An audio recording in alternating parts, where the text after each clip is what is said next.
로마서 14장을 좀 말씀을 드릴게요. 로마서 14장부터 16장까지는 이제 생활적인 부분에 대한 권면들이 많이 나오니까 또 유익한 점이 있을 것 같습니다. 첫 번째로 이 14장에서는 이 믿음이 연약한 자를 비판하지 말라라는 이야기가 나오죠.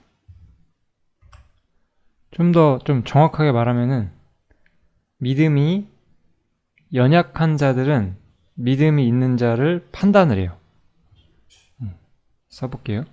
믿음이 연약한 자들은 믿음이 있는 자들을 판단하고 믿음이 있는 자는 믿음이 연약한 자를 업신여긴다 이렇게 이야기를 하거든요.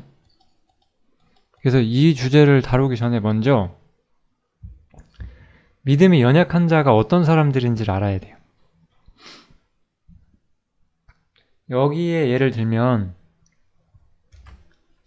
이 유대교 출신들 혹은 어떤 이방 종교를 이미 믿고 있는 사람들 있잖아요. 그 사람들이 종교를 갖게 돼요. 이 참된 기독교를 이해하게 돼요. 근데 이 사람들이 거기서 배워왔던 어떤 규범에 자유롭지가 않은 거예요. 예를 들어 우리나라 같은 경우도 좀 저희보다 좀 어르신 분들이 믿음을 가지시게 되면 그 제사 같은 것 때문에 되게 고민을 많이 하시고 그러거든요. 뭐 그런 거랑 비슷한 거죠. 그들이 이미 가지고 있는 어떤 종교적 편견 때문에 그 얽매이는 거예요. 이런 사람들이 연약한 사람들이에요. 믿음이 연약하다는 것은 그 뭔가 여기 제가 써놓은 것은 이 로마서 이 배경에 나온 사람들인데 지금도 이런 어떤 그 자신이 믿어왔던 어떤 종교의 규례 있잖아요. 자신이 믿어왔던 어떤 종교의 규례 요거에 얽매이는 거죠. 그렇게 하지 않으면 안 될 것 같고 요런 게 이제 연약한 사람들이에요. 그러니까 이 연약한 사람들이 그런 거에서 자유로운 사람들을 판단하는 거예요. 저 사람 저렇게 해도 되나 이렇게 좀 판단하는 거고 또 자유가 있는 사람은 사랑으로 그들을 품어야 되는데 오히려 그 업신여긴다는 거죠. 우습게 생각한다는 거죠. 왜 저 사람들은 기독교를 믿는데 저렇게 하냐 이렇게 업신여긴다는 거예요. 그래서 이런 문제를 다루고 있는 게 로마서 14장이고요. 그래서 어떤 사람은 모든 것을 먹죠. 이게 이제 믿음이 좀 더 어떤 연약하지 않은 사람들. 근데 뭐 연약하지 않다는 것이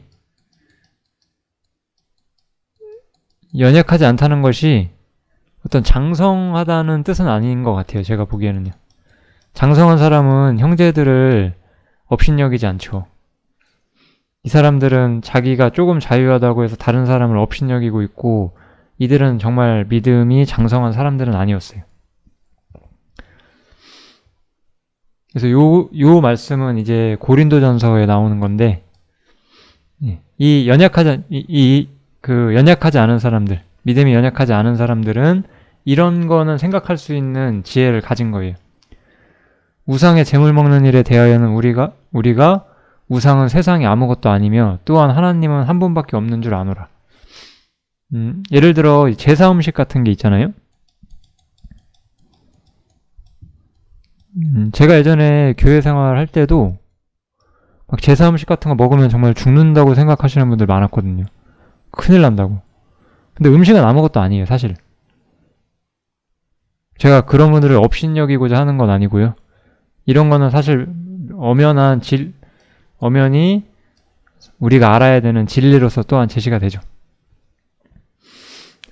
그래서 이런 어떤 음식에 대한 규례뿐만 아니라 어떤 그 각가지 종교가 가진 어떤 종교적인 그런 규범들 있잖아요. 그런 것들은 그리스도교 안에서는 아무것도 효력이 없어요. 그래서 이 믿음이 연약한 사람들은 지금은 없는 규례. 이건 이제 기독교 안에 없다는 뜻이에요. 기독교 안에는 지금 없는 규례에 붙잡혀 있었어요. 뭐 굉장히 많아요, 이런 것들은. 굉장히 많은데, 뭐 아까 제가 얘기했던 뭐 우리나라의 어떤 뭐 그 조상을 섬기는 문화라든지 뭐 굉장히 여러 가지가 있겠죠. 그런데 이 문제에 대한 해법은 사실 우리가 여기 나온 이 고린도전서의 말씀을 다 배워야 되는 부분인 건 맞지만, 그렇게 되는 과도기에 있는 형제들이 있을 때 그들을 사랑으로 대하라고 바울 사도는 이야기를 해요. 여기서부터가 이제 로마서 14장이 다루는 어떤 중요한 어떤 주제가 되겠죠. 그래서 바울 사도는 이 각각 자기 마음에 확정하라라고 이야기를 해요. 이게 사실 핵심인 거예요. 예를 들어 제가 그냥 편하게 좀 제사를 예로 들어볼게요. 지금 제가 제사로 이야기 시작했으니까. 그러면 이제 뭐 제사 같은 거를 지내지 말아야 되고 사실 지낼 필요가 없긴 하죠. 그런데 어떤 사람은 그런 것들에 대해서 굉장히 마음에 부담을 갖는다고 생각을 해보자는 거예요. 그럴 때 뭐 제사를 사실 지내는 것은 고린도전서에 부딪히기 때문에 약간 문제가 되지만, 예를 들어 제사 음식이라고 한다면 제사 음식 뭐 사실 아무것도 아니거든요. 제사상에 올라온 거 저는 뭐 사실 편하게 먹습니다. 그런데 이런 게 되게 불편할 수가 있죠, 어떤 사람들한테는. 근데 이 로마서 14장은 아까 서로가 판단하지 말라고 했잖아요. 서로가 판단하지 말라고 했기 때문에 이런 사람과 저런 사람이 있는 거잖아요, 지금. 믿음이 강한 사람과 믿음이 연약한 사람이 있는데, 어느 쪽으로 이렇게 어떤 좀 서서, 둘 중에 어느 편에 서서 어떤 교회 전체를 어떤 만들어가는 그런 지배하는 규율은 없다 이거예요. 오직 하나님께서 우리 각 사람을 판단하신다. 이게 지금 로마서 14장에서 제일 중요하게 우리가 배워야 되는 부분인 거예요. 물론 우리는 식물에 대해서 자유로워지는 게 맞고, 믿음이 연약한 자들도 그런 거에 대해서 자유로워지는 쪽으로 믿음이 성장하게 되어 있어요. 그런데 이런 사람과 저런 사람이 섞여 있는 동안에는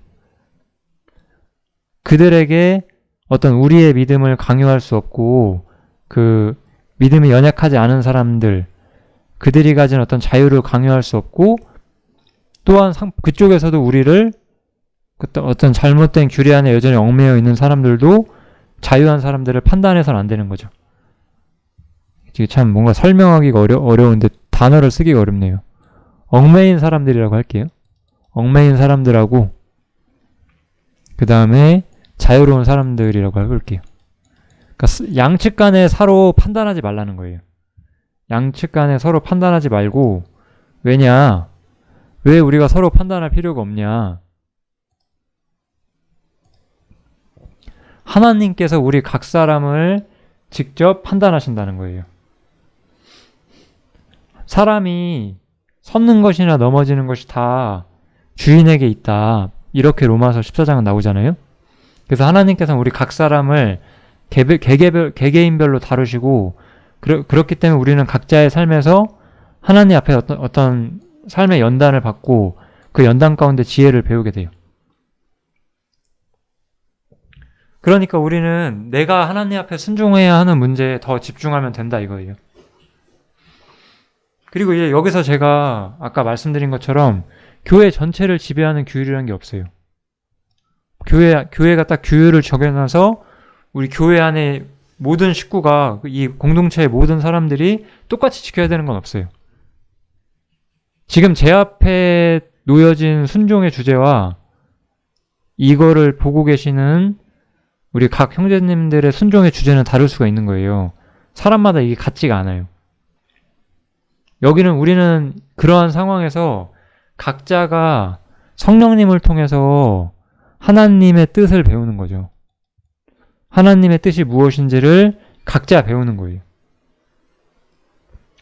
이게 기독교의 자유거든요. 많은 교회들은 하나님의 뜻을 배우는 법을 잊어버렸기 때문에 하나님의 뜻을 찾는 법이 뭔지를 모르기 때문에 교회는 규범을 세워요. 그게 사실 가장 큰 문제죠. 원래 우리는 순종을 통해서 하나님의 뜻을 배우게 되고 하나님의 뜻을 배우는 만큼 더욱더 순종하게 되고 이렇게 어떤 긍정적인 방향으로 순종과 어떤 지혜가 같이 가게 되어 있는 거거든요. 그래서 이 주제는 각자의 삶에서 하나님 앞에 연단을 받는 거예요. 이게 왜 중요하냐? 주께 기쁘시게 할 것이 무엇인가 시험하여 보라 이렇게 이야기가 나오잖아요. 주님을 기쁘시게 할 것이 무엇인가 시험하여 보라. 각 사람이 하나님을 기쁘시게 하는 것이 무엇인지를 생각하며 살아야 되는 거예요. 하나님의 뜻을 분별하며 사는 방법을 배워가는 거예요. 순종함을 통해서. 그렇기 때문에 하나님께서는 우리가 서로 판단하지 말라고 했고 넘어지는 거나 세우는 것이 주인에게 있고 각자 주인 앞에서 판단을 받을 것이라고 말을 하면서 서로 판단하지 말라고 이야기를 하는 거예요. 그렇지만 우리가 서로 판단하지 않는다고 해서 어떤 우리의 삶의 근본적인 목적이 달라질 수는 없죠. 왜냐하면 사실 서로 판단하지 않는다는 것이 그럼 판단받지 않으니까 좋은 거다. 그렇게 생각하신다면 그건 또 아니란 생각일 수가 있죠. 왜냐하면 우리는 형제자매들 간에 판단받지 않는 대신에 하나님께 삶을 통제받는 사람들이에요. 그래서 사실은 이런 엄청난 대전제가 우리의 삶에 깔려 있어요. 우리 중에 누구든지 자기를 위하여 사는 자가 없고 자기를 위하여 죽는 자도 없어야 돼요. 형제자매한테 판단받을 거를 두려워하지 말고 내가 자기를 위해 사는지 주님을 위해 사는지를 분별해야죠. 이것만 하시면 무조건 주님을 배우실 수 있는 거예요. 물론 우리는 각자의 지혜가 다르기 때문에 어떤 디테일한 부분에서 약간 하나님에 대해 오해하는 부분이 다 있을 수가 있거든요. 그런 것들은 하나님께서 그 사람이 순종해 나가는 만큼 깨우쳐 주시는 거예요. 그렇기 때문에 그때까지는 계속 순종의 자리를 유지만 하고 계셔도 우리는 하나님을 충분히 배울 수가 있죠.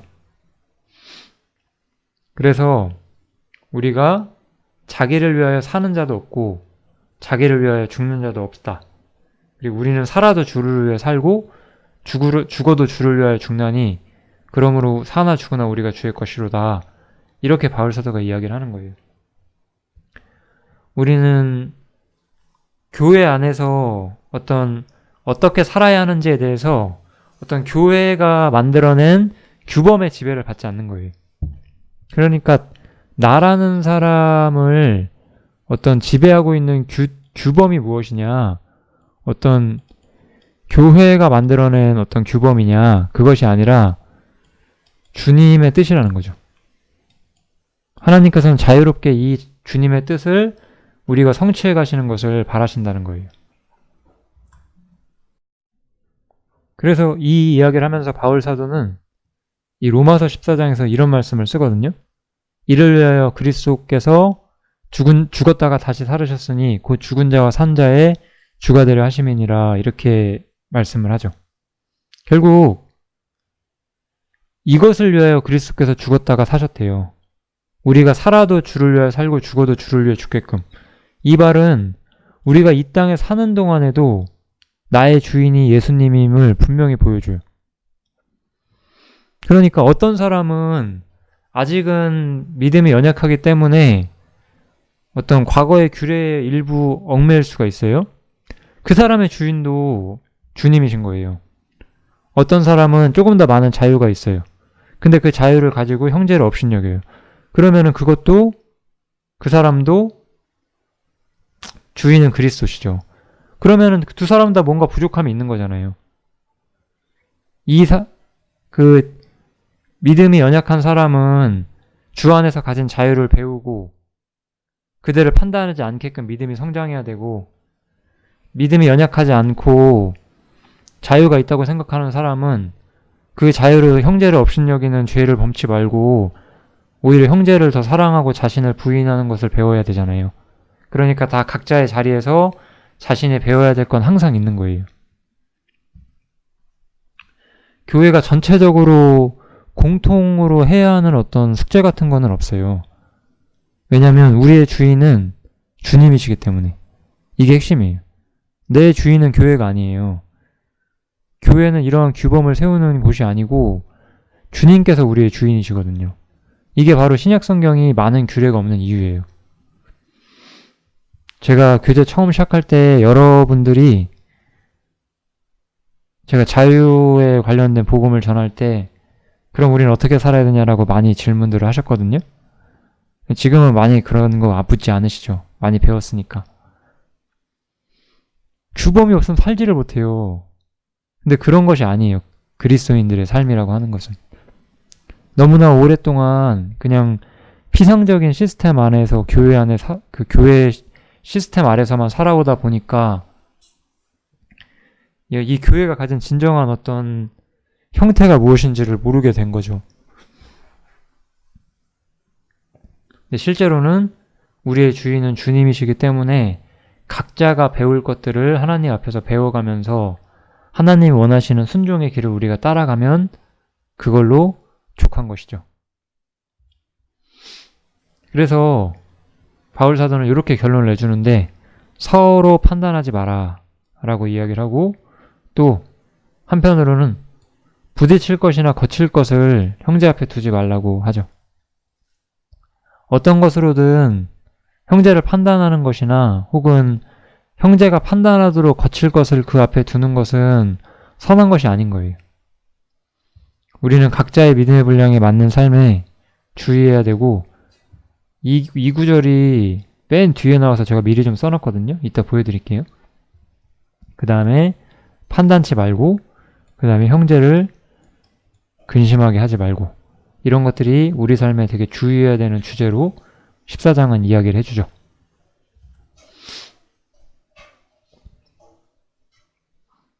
네. 내게 있는 믿음을 하나님 앞에서 스스로 가지고 있으라. 자기의 옳다 하는 바로 자기를 책하지 아니하는 자는 복이 있도다. 여기 나오죠? 자기의 옳다 하는 바로 자기를 책하지 않는 자는 일단 괜찮은 거예요. 네. 어떤 사람이 연약하기 때문에 연약한 규례 안에 있어도 괜찮아요. 네. 오히려 의심하고 먹는 자는 정죄됐다라고 이야기를 하는 거죠. 내가 자유가 없어요. 근데 어떤 형제가 자유롭게 행하니까 마음이 불편한데 그 자유를 따라가요. 그럼 오히려 그게 내 자신을 정죄해버리잖아요. 그건 믿음으로 쫓아온 것이 아니라는 거예요. 각 사람에게는 각 사람의 믿음이 있어요. 그래서 이 믿음으로 쫓아하지 않는 모든 것은 다 죄가 돼요. 우리에게는 각 사람의 믿음이 있고 자신의 믿음 바깥의 것을 할 수도 없고, 반대로 말했을 때 요구되어서도 안 돼요.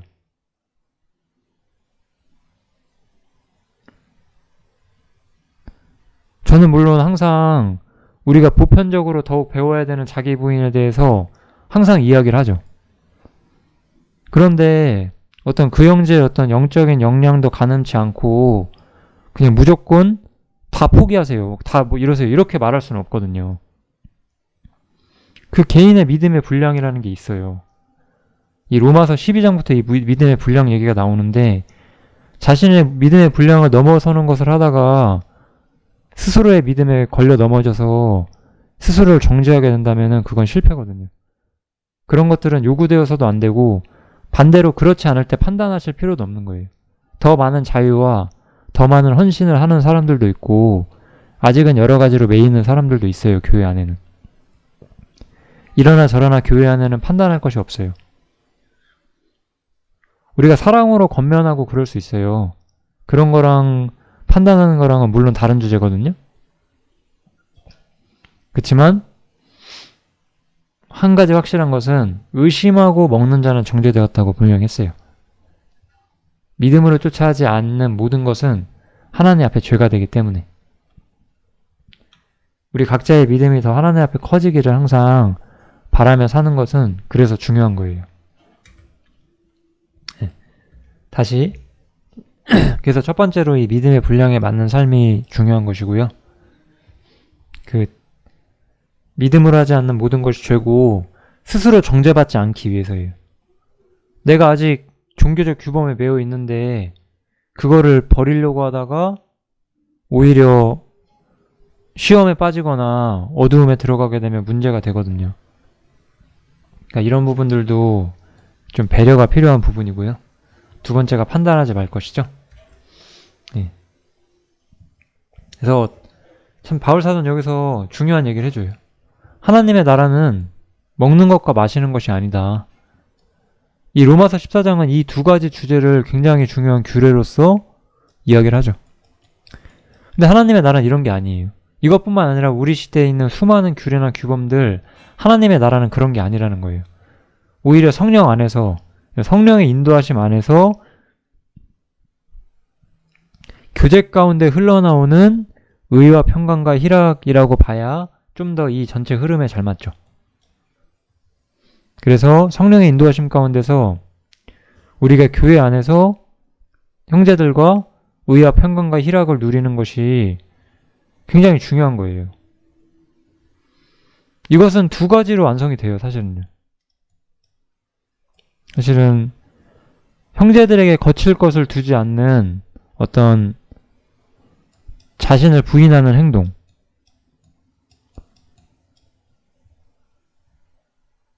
이런 쪽이든 저런 쪽이거든요. 그 다음에 판단하는 것이 아니라 오히려 이런 사람이라도 용납해주는 이 사랑의 행동, 이 두 가지가 교회 안에 의와 평강과 희락을 완성시켜주는 거예요. 이거 너무나 중요한 주제예요. 진짜로.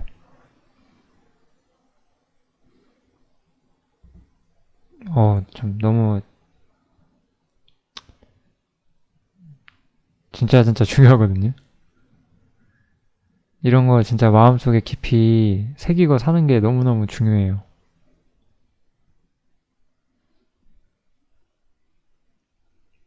우리는 더 교회에 눈을 둘 줄 알아야 된다고 저는 항상 생각을 해요.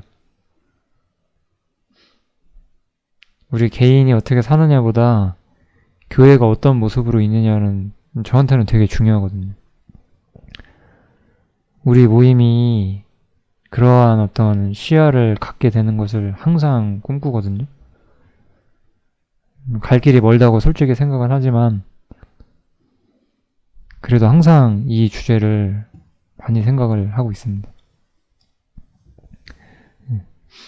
그래서 요거는 이제 모세가 한 말인데요. 이 사도행전 7장에 이 말이 나오거든요. 사도행전 7장에 그 히브리인들이 애굽 땅에서 서로 싸웠을 때 이제 모세가 말릴 때 너희는 형제라 어찌 서로 해하느냐 이렇게 질문하는 게 있어요. 그게 우리도 마찬가지인 거예요. 교회는 어떤 규례에 관한 시시비비 같은 걸로 막 다투고 그러면 안 돼요. 우리는 성령 안에서 교제의 즐거움을 누리며 살아야 되는 거거든요. 이 부분이 진짜 즐거운 부분이다 생각을 해주시면 좋을 것 같아요. 교제를 하시려면 마음이 떳떳해야 돼요. 첫 번째로. 그리고 두 번째로는 연약한 자를 용납해야 돼요. 이 두 가지가 어떤 교회의 교제의 가장 큰 어떤 원동력이다. 저는 그렇게 생각이 들거든요. 참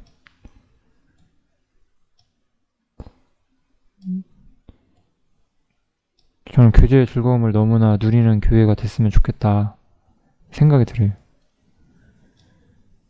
항상 제 이상은 이 말씀 중심이 아니거든요. 말씀 중심이 아니라 교제 중심으로 가는 것이 교회에서 가장 중요한 것이기 때문에 이 부분으로 꼭 앞으로 나갈 수 있도록 우리가 앞으로 나아가기를 정말로 항상 바라고 있습니다. 예. 형제를 근심하게 하지 말 것. 이 얘기가 사실은 어떤 점에서 그 아까 연약하지 않았던 사람들, 연약하지 않았기 때문에 연약한 자를 업신여겼던 사람들, 그들에게 하는 말이죠. 이들이 자신의 자유를 남용함으로써, 써볼게요. 자유를 남용했죠. 이 자유를 남용했기 때문에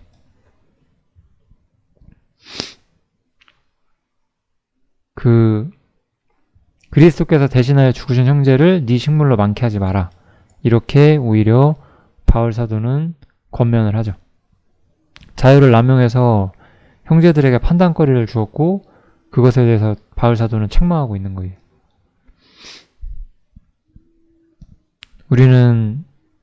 그리스도인들은 상당히 자유해요. 어떤 점에서는요. 자유하지만 우리는 그래서 사랑으로 모든 자유를 자신이 알맞게 쓰는 것을 또한 요구를 받아요. 이건 정말 어른들의 요구죠.